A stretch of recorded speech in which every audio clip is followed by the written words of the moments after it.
The camp lay strung out along a shallow draw, a half-day's ride from the home ranch. 40-some bedrolls scattered in loose clusters around the dead ashes of the previous night's fire. The chuck wagon, standing dark and square at the center of it all, with its tailgate still down from supper, and the whole camp lying under a sky so thick with stars that a man waking in the deep dark could navigate by them near as well as he could by daylight, if he'd spent enough springs learning their particular arrangement over this particular stretch of country. The stars were still thick overhead when Jesse McCrae rolled out of his blankets, and for a moment he lay still on the hard ground, listening to the particular sound of a Roundup camp waking, horses shifting on their picket line, the cook's fire already snapping somewhere off to the east, and 40-some men breathing in the dark around him, none of them in any special hurry to be the first one up, and all of them by long habit up anyway before the cook's triangle ever rang. He was 26 years old, and this was his 8th spring gathering cattle on this stretch of Texas hill country, and he had learned somewhere around his 3rd one that the ground never got any softer, no matter how many years you slept on it, and that a man simply stopped minding after a while, the way a man stops minding most things that can't be helped and have to be done anyway. He had left his own place 3 mornings back, kissing Sarah at the door while she stood wrapped in a shawl against the pre-dawn chill, their boy Wyatt still asleep and no more than 3 years old, too young yet to properly understand why his father saddled up and rode off for the better part of 2 weeks every spring, only that he did, and that he came back afterward smelling of wood smoke and cattle and considerably in need of a proper bath. Sarah understood it well enough.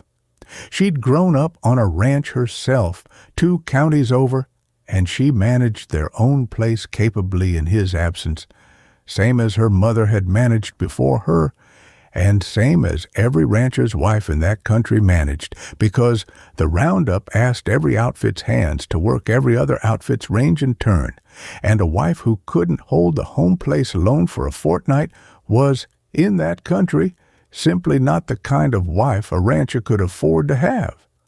The country here rolled up out of the river bottoms in long limestone ridges, cut through with live oak and cedar brake.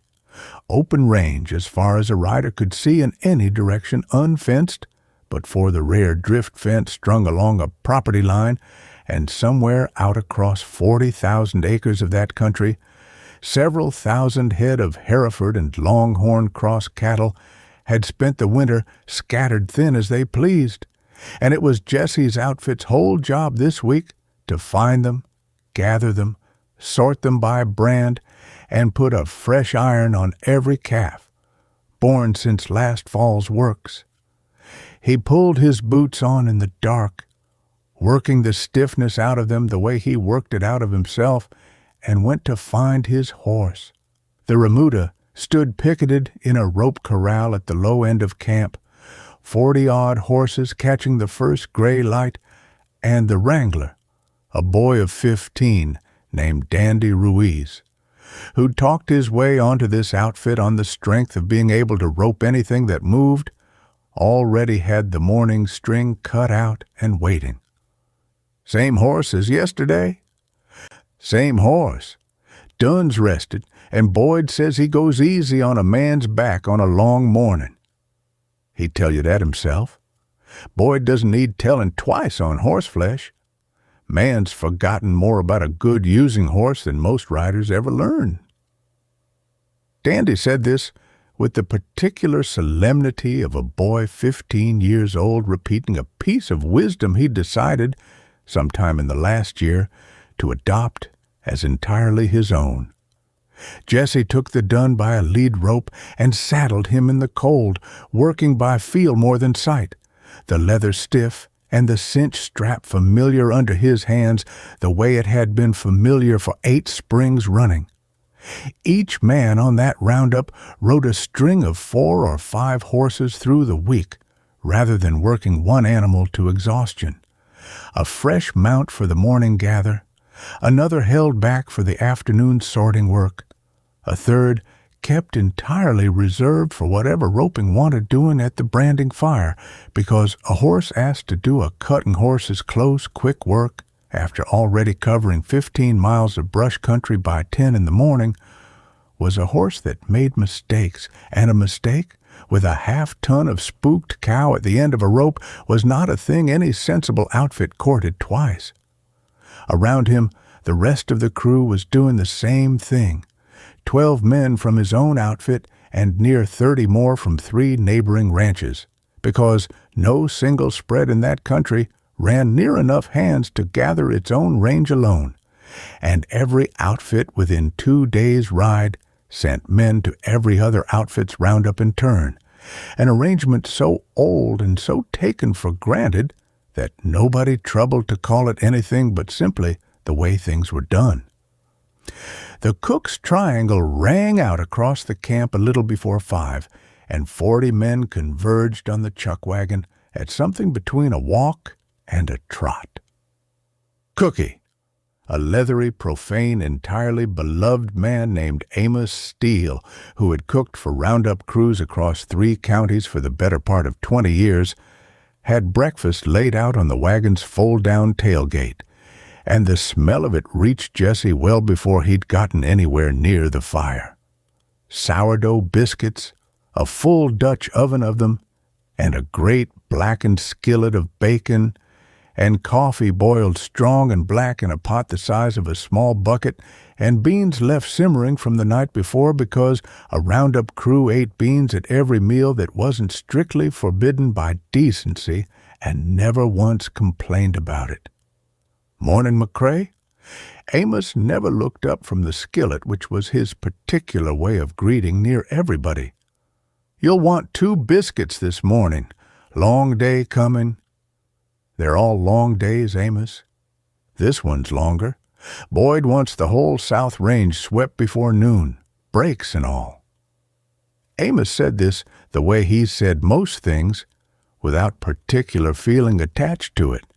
A man who had heard every roundup boss's ambitious morning plan for 20 years and had learned neither to doubt them nor to take them entirely at face value.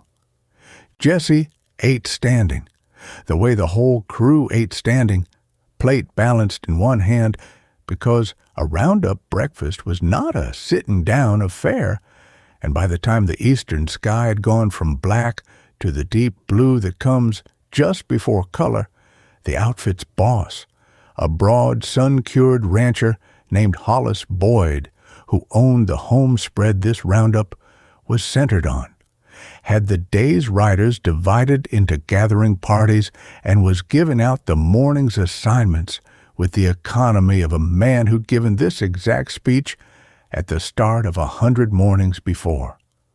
McCrae, Ruiz, you're with me and the Pruitt boys on the South Break. Reyes, take your bunch up along the ridge line and work the cedar breaks down toward the creek. Everybody meets back at the branding pens by noon, cattle or no cattle, because Cookie's not holding dinner for stragglers. They rode out as the color came into the sky, 4 riders and Jesse fanning out along the edge of a limestone break thick with cedar and live oak, country where a longhorn cow could hide herself and a season's calf both without half trying, and the work of the next 4 hours was the particular patient work of pushing cattle out of brush a man could barely see 3 strides into. It was not fast work, and it did not want to be fast. Jesse worked his dun along the break's edge at a slow walk, watching for the flick of an ear or the pale flash of a horn through cedar, and when he found a cow, he pushed her out gentle, letting her set her own pace toward open ground rather than running her, because a cow run hard through brush country in April was a cow that dropped weight she'd need come summer, and a good hand knew the difference between urgency and simple hurry, and never confused the two. Dandy Ruiz worked the brake 30 yards off, whooping low every so often to keep cattle moving without spooking them outright, and twice in the first hour, Jesse heard him laugh out loud at something. A calf, probably, doing something only a calf a few weeks old would think to do, kicking its heels at nothing or trying its new legs against a hillside too steep for the effort. Dandy rode in close alongside him during a quiet stretch, the brake behind them mostly swept, and nodded toward a cow and calf pair drifting easy out ahead of them. "How'd you know she'd settle back at the creek, the brindle one, this morning?" "Ears, mostly, and how she was standing." Jesse considered how to put it plain enough to be useful. A cow that means to fight keeps her head up and square at you, ears forward, feet planted like she's decided something. A cow that's just nervous keeps looking for a way clear of you, ears working, weight shifting, eyes on the gap rather than on you. Brindle wanted room, not a fight. Give a nervous cow room, and she'll generally sort herself out. Push her instead, and you've made her decision for her, and it won't be the decision you wanted. How long's it take to see that quick as you do?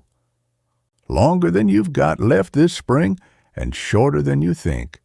You're already most of the way there. You ask the question instead of just pushing through her, which is the part most boys your age skip straight past. Jesse said it plain, without any particular flourish, because it was simply true, and because he remembered well enough what it had cost him, his own second or third spring, to learn the same lesson the hard way, with a cow that hadn't settled and a morning that had cost the whole gathering party the better part of an hour. They didn't have to spare. Dandy took the answer the way he seemed to take most things Jesse told him, turning it over a moment in silence, filing it away somewhere for later use, and then finding some fresh piece of the work to throw himself at with the particular unspent energy of a boy who hadn't yet learned to pace himself across a whole long day. By 8, they had a loose gather of near 60 head pushed out onto open ground, cows and this spring's calves both, and by 9 they'd swept a second break and near doubled it, the small herd growing under their combined effort into something with its own slow, ambling momentum, drifting generally toward the branding pens the way cattle will once enough of them are moving together in roughly one direction. "Bull in the cedar," Boyd called out once, and the whole gathering paused a moment while he and the eldest Pruitt boy worked a stubborn old longhorn bull out of a thicket he'd apparently decided was exactly where he meant to spend his whole spring. And the bull came out at last with the profound, unhurried indignation of an animal accustomed to getting his own way, and fell in with the herd anyway, because even a stubborn bull knew in the end where the rest of his kind were headed. A little past 10, with the morning's gather already numbering better than 100 head, Boyd called a short halt at a creek crossing to let the horses blow and take water, and the men dismounted a few minutes to stretch legs that had been in the saddle since before light. "That old brindle cow's not going to like being crowded," Boyd observed, nodding toward a rangy longhorn cross standing apart from the herd with her calf pressed close against her flank, tossing her head at any rider who drifted too near. "She dropped that calf late, and she's been touchy about him ever since." "She's earned the right," Jesse said. "Wouldn't think much of a mother who wasn't." He gave the brindle cow the width of berth she was asking for, working the rest of the gather around her rather than through her, and she settled the moment she judged her calf was no longer the center of anybody's particular attention, falling in at the loose edge of the herd on her own terms, exactly as an experienced hand expected she eventually would. A green rider might have pushed her and spent an hour undoing the trouble that pushing her would have caused. Jessie had learned across 8 springs that half the whole craft of gathering cattle lay in knowing which animals wanted patience rather than pressure, and giving it to them without being asked twice.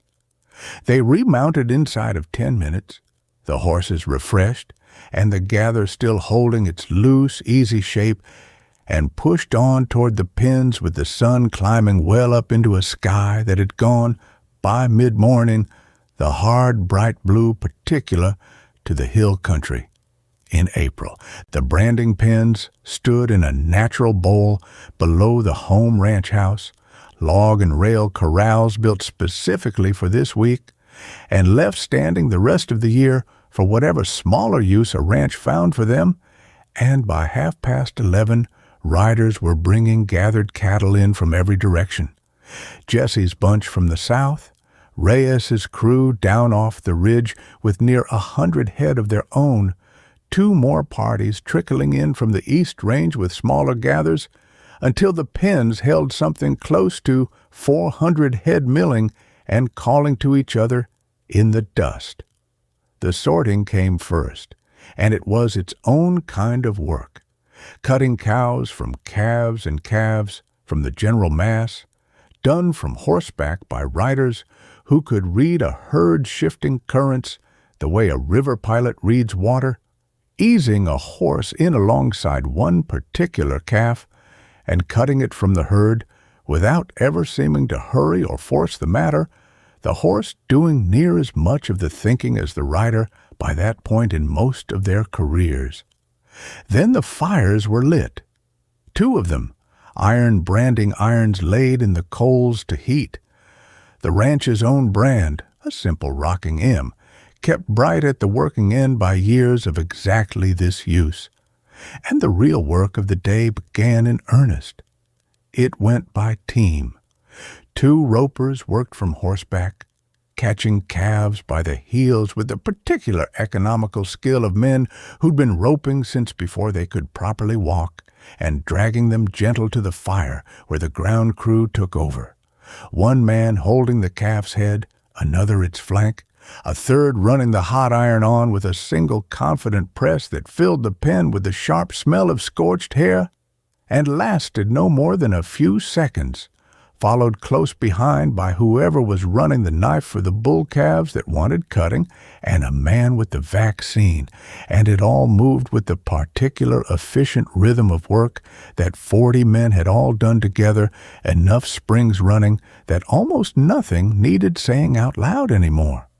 Each ground crew held to its own settled order, worked out across years of doing exactly this together, until nobody needed telling their part anymore.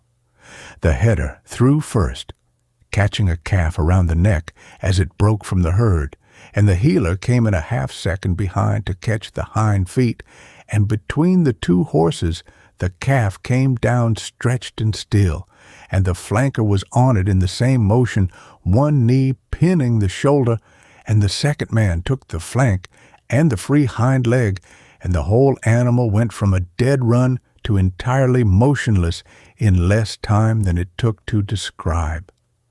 Then the iron, pressed true and lifted clean. Then the knife, for the bull calves called for steers, quick and practiced and over, before a calf had properly registered the first indignity, was finished. Then the vaccine, then the release, and the calf was up and running for its mother before the crew had so much as straightened their backs, already moving toward the next one, dragged in behind it. Jesse worked the fire that afternoon, running the iron, and found in it the same quiet satisfaction he found in it every year. Not pleasure in the calf's discomfort, which was brief, and which every man there took some evident care to keep as brief and as clean as the work allowed, but pleasure in the plain competence of it, iron pressed true and square and lifted clean. A job done right the first time, so it never had to be done twice. One calf near 2 that afternoon put up a fight worth remembering. A big spring bull calf, heavier than most of his fellows, who came off the rope kicking with a determination that cost the ground crew a solid minute of good-natured struggle before he was properly laid and held. He came up from the fire afterward and made straight for his mother at something close to a dead run, tail up, thoroughly unimpressed by the whole proceeding, and the crew's laughter followed him halfway across the pen. "That one'll be trouble the day he's grown," old Pruitt said, resetting his hat. "Mark my word." "That one'll be somebody's good bull the day he's grown, more like," Boyd said. "Fighting a calf generally makes for backbone in a bull, provided a man doesn't mistake the one for meanness and cull him early for it." "Rockin' him," Dandy called out at each one, mostly for the tally book, though everybody in earshot could see the brand well enough for themselves. By 2 in the afternoon, they had worked through better than 250 calves, and the pens rang with the particular chorus of a roundup in full swing, cattle calling, men calling numbers and brands back and forth, a horse blowing hard through its nose, and under it all the steady low crackle of the branding fires, tended without pause by a rotating pair of boys too young yet for the rope work, but old enough to be trusted with a fire that mattered. Dinner came at the wagon a little after noon, regardless of how the branding stood, because Amos Steele held to his schedule with an authority that outranked even Hollis Boyd's on any matter touching the cook fire, and the crew ate in shifts, plates of beef and beans and more of the sourdough biscuits, men dropping onto whatever ground was handy and eating with the particular thoroughness of hard-working men whose next meal was a good 6 hours off. "Good gather this morning," Boyd said, settling near Jesse with his own plate. "South break's about swept clean. We'll finish the pens by 4 if the weather holds." "Weather's holding fine." Jesse nodded toward the sky, high and pale blue, with only a thin scatter of cloud along the western ridge, nothing in it that spoke of trouble. "Ought to make good time this afternoon." "Your outfit's short 2 hands from last spring. Heard your brother went up to the Panhandle. Took a foreman's job on a bigger spread up there. Good for him. Leaves me a hand short down here, though, so I won't pretend I'm not glad of every neighbor's rider who shows up this week." "That's the whole arrangement, isn't it? I send my hands to your gather, you send yours to mine, and neither one of us has to run cattle on half the range we've actually got." Boyd said it the way he'd said most things that morning, without any particular weight attached. A plain fact about how that country had always worked and would keep working long after either of them had handed their outfits down to somebody younger. A supply rider came through camp a little after 1, bound between the outfits with mail and small errands the way one always did midweek during a roundup, and he carried, among the general bundle for Jesse's outfit, a single folded note from Sarah, carrying nothing but small news. That Wyatt had lost his first tooth and worn the gap in his smile around all week like a medal, and that the milk cow had finally settled after weeks of temper, and that she hoped the weather was holding as fair on his end as it was on hers. Jesse read it, standing at the edge of the pens with dust still on his hands, and folded it careful into his shirt pocket, and went back to work with something in his chest a shade lighter than it had been an hour before. The afternoon gather took the crew out along the East Range, drier country than the morning's breaks, Thin grass and prickly pear and the occasional stand of mesquite throwing hard black shade across ground gone pale and dusty under a sun now climbing toward its full April strength.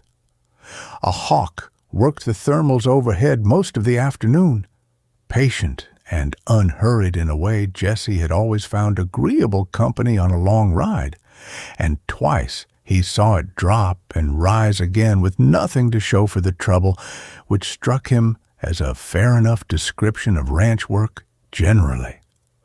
The heat asked more of both horses and riders than the morning's cooler hours had, and Boyd called a second short water stop at a stock tank windmill standing lonesome in the middle of the range, its blades turning lazy in a breeze too thin to properly cool a man, but enough to keep the tank from standing stagnant. The horses drank their fill, and the men refilled canteens and stood a few minutes in the mill's thin stripe of shade before pushing on, and by 3 the second gather had swelled to match the morning's near 140 head moving in its own slow dust cloud toward the pens. The afternoon went the way the morning had gone from there, if slower.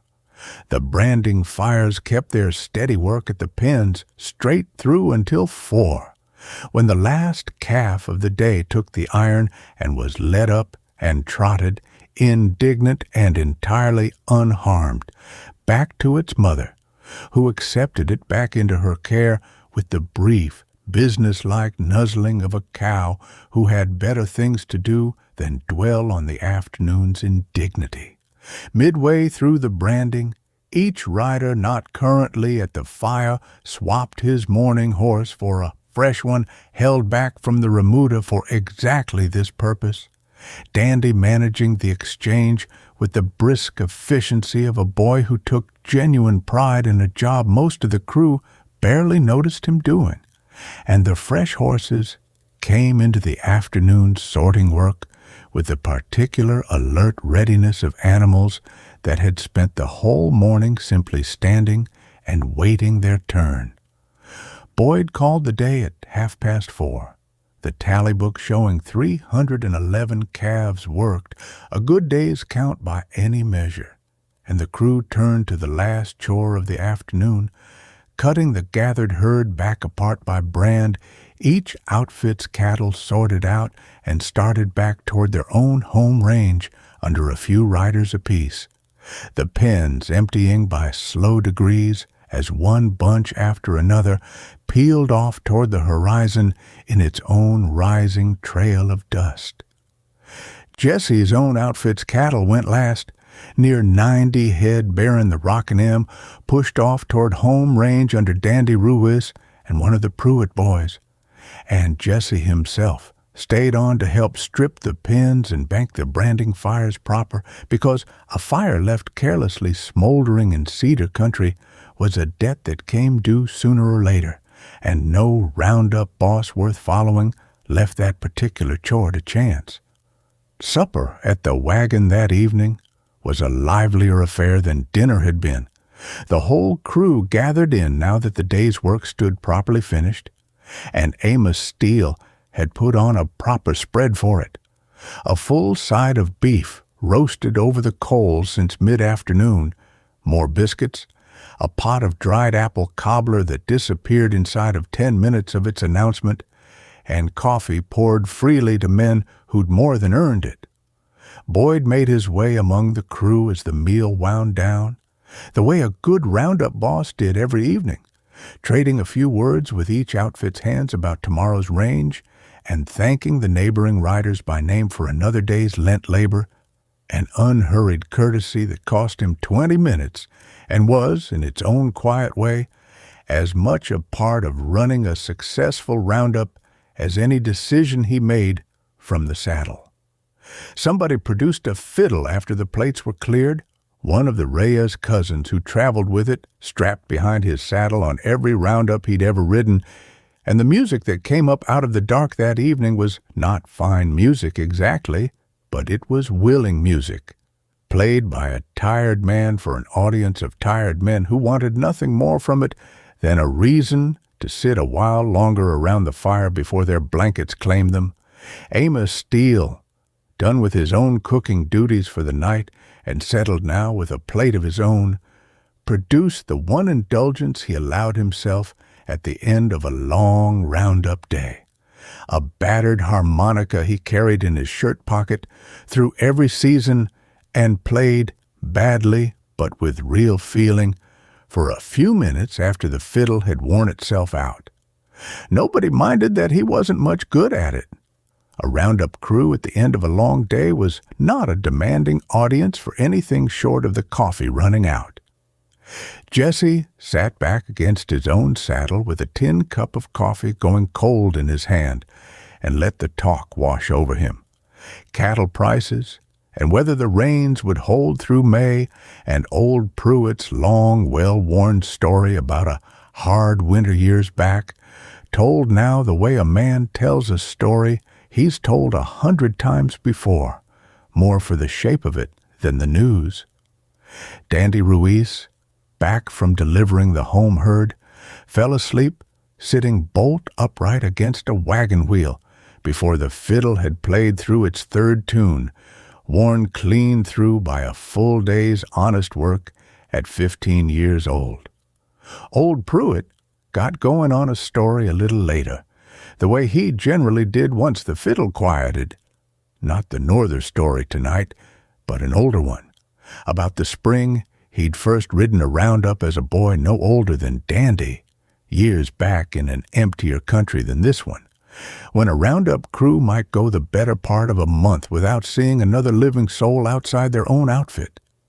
He told it slow, the way a man tells a story he's fond of rather than a story he needs anybody to believe, and the younger hands listened with the particular attention young men give an old man's memory of a world that had mostly finished disappearing before they were ever born into it. "Wasn't harder work than this," Pruitt said near the end of it. "Wasn't easier either, just emptier. You'd go days without another fire to ride toward.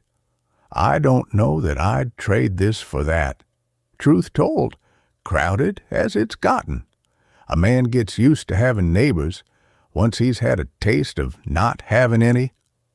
The fire burned down by slow degrees as the crew peeled off one and two at a time toward their blankets, until only Boyd and a handful of the older hands remained, talking low about tomorrow's range and the count still to come, voices pitched soft now to match the settling camp around them. Jesse rolled into his own blankets a little after 9, the ground no softer than it had been that morning, but somehow easier to accept now that the day's work stood behind him rather than ahead, and lay a while looking up at a sky gone thick and close with stars, the particular enormous, star-crowded dark that belonged to open-range country and nowhere else quite so completely. His body gave him its honest accounting of the day, the deep pull across his shoulders from the rope work, the particular saddle tiredness that lived in a man's thighs and lower back after 10 hours mounted, the faint, lingering smell of wood smoke and scorched hair that no amount of washing up at the creek had quite managed to shift. 311 calves wore the rocking M tonight that hadn't worn it that morning. 90 head of his own outfit's cattle were bedded on home range under a fair sky.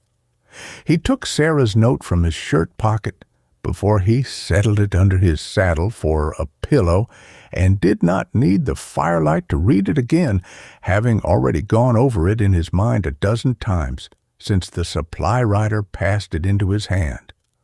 A boy with a gap in his smile, proud of it, the way only a very small boy could be proud of losing something. A milk cow finally settled, a wife managing a whole ranch alone for the better part of 2 weeks, and troubling herself to write him a note about a lost tooth anyway, because she understood, the way she understood most things about him without needing it, explained that a man 3 days from home in cattle country wanted exactly that kind of small news and no other kind at all. 4 more days of gathering lay ahead before the roundup worked its way back around to his own range and let him ride for home himself. And he found, lying there under a sky so thick with stars it seemed to press down close enough to touch, that he did not mind the weight as much as he might have. There was a rhythm to a roundup that a man either learned to move inside of or spent every spring fighting, and Jesse had learned it years back. The long, patient work of the gather, the shared fire, the neighbor's hands lent freely against the promise of his own hands lent back in turn, all of it moving toward the same end, regardless of any one man's hurry to be home. Wyatt would still have his gap-toothed smile waiting for him on Saturday. Sarah would still be there, capable and unbothered, exactly as she'd been every spring since they'd married. The work simply asked to be done first, the way it always had, the way it likely always would, for as long as cattle ran loose on unfenced country, and neighbors needed each other's hands to gather them. Tomorrow, the gather moved north to the Pruitt Range, and the whole long, unhurried communal work of the spring roundup would take up again exactly where it left off, one break and one herd and one branding fire at a time, the way it had taken up every spring for as long as any man in that camp could rightly remember. Somewhere off in the dark, the remuda shifted on its picket line, and a horse blew out once through its nose, and the last of the fire settled with a small collapsing sigh into its bed of coals. Dandy Ruiz's breathing, a few feet off, had already gone slow and even, a boy worn straight through to sleep by a day too full to leave room for anything else. Jesse thought, without any urgency at all, of tomorrow's range, and of whether the Pruitt gather would run as clean as today's had, and then he thought of nothing at all.